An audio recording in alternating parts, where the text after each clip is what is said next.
रीति नाम परम सुखदाम अहनिर्शान्तरे जप मम मनः।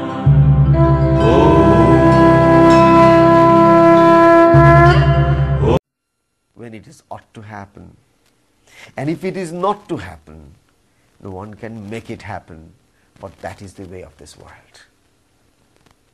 That's how the world moves. Who wanted Sri Ramakrishna to live this world at the age of 50? Could he not live up to 80? He who is the child of the Divine Mother, who is always with the Mother, who is the Mother, could he not live a longer life? No. That was it. But within 50 years, he could manifest to the world that living 500 years is not important. The great monk of this millennium, Swami Vivekananda too, he lived for 39 years. And he shook the world and he left. He could have lived 100, but he didn't live till 100. But within the short span of 39 years, he came to remind the world that you are not separated from the One. You all are journeying towards the One. And that One is the only reality. Be with the One, you are happy. Away from the One, you are unhappy. It's your choice. Do or die. It's your choice. Either you make yourself miserable, it's your choice, or you make yourself happy, it's your choice. For Sri Ma, the choice came when the son whispered to the ears, "Dad, the youngest brother is gone."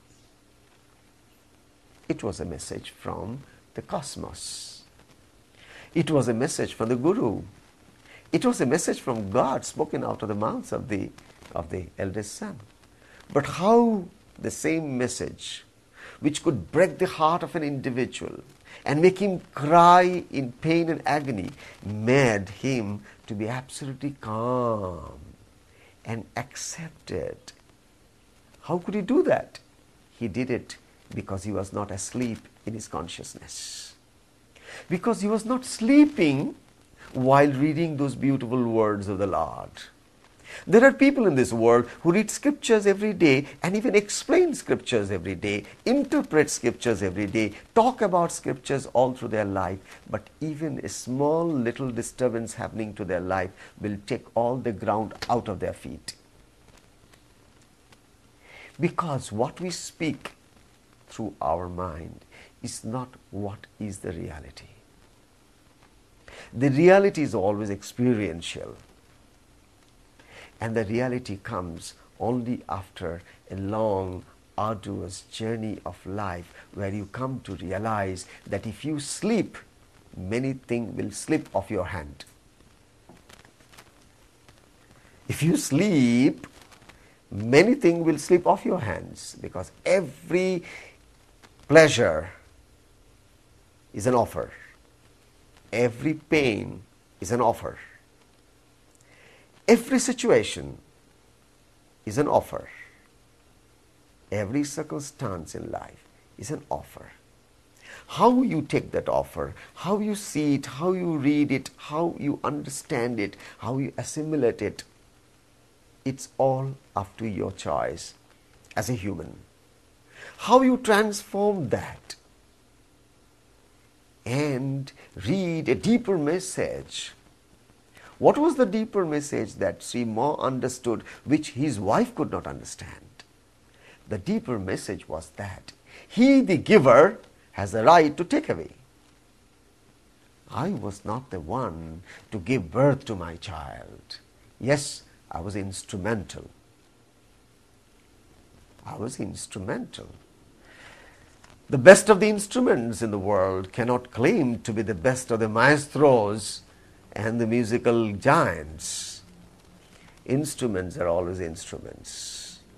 But it's only when the musical genius puts his fingers on those instruments, then it starts to create that resonance, that sound which just touches all the hearts of millions. And then everybody feels the vibration of it. But if the instrument is lying there, could it create that resonance and that sound and that beauty? No.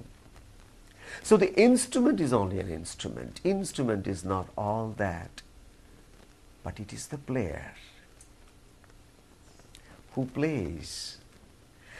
So our instruments too, with which we have come due to force of the past, why you all have bodies, it's because you needed this body to go through diverse experiences of life, because they are needed for your soul. Your soul has not yet understood that to desire is to deceive yourself. Because by desiring, what has happened is that you have transmigrated from one body to the other. It's only by desire that a body comes into existence. No desire, no human body.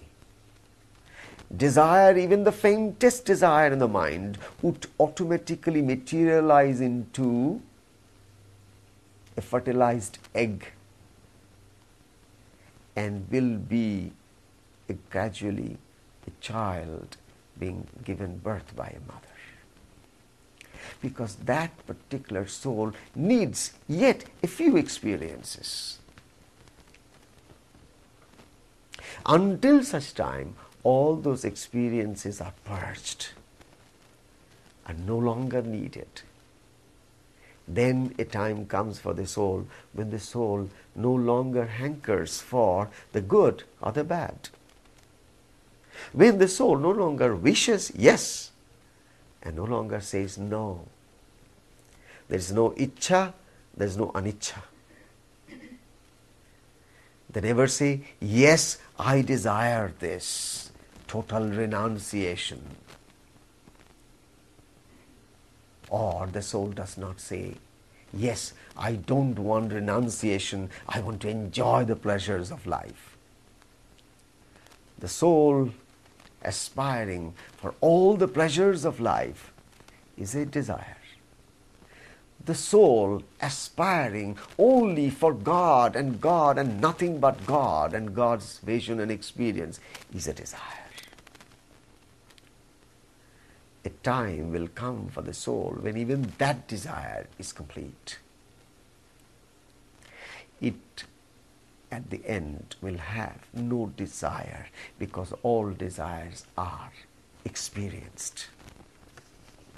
So our human body with which we are born, and we keep on fulfilling the prarabdhas, go through the process of these different experiences that come from the force of the past to us. They create our materialistic experiences of pleasures and pains, successes and failures. Be sure that new ideas are not being created. Or be sure that new desires are not being created. How can I be sure that new desires are not being created? If one has fulfilled certain duties, how can he be sure that he still doesn't have more duties to perform for which he will have to come back?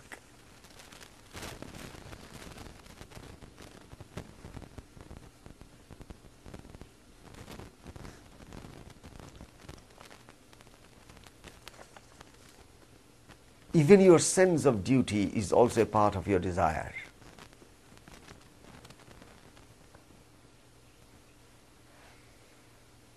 Even the force of that particular sense of responsibility toward anything in this world, could it be to your mother, to your father, to your son, to your child, to your husband, to your wife, to your boss in the work, or to your business, to your customers, to anywhere in the world, wherever you find there is a pull of duty or a sense of duty and a sense of responsibility, know it for sure, the point from where all of it is triggered is a desire. No sense of duty can be there with you without a sense of desire.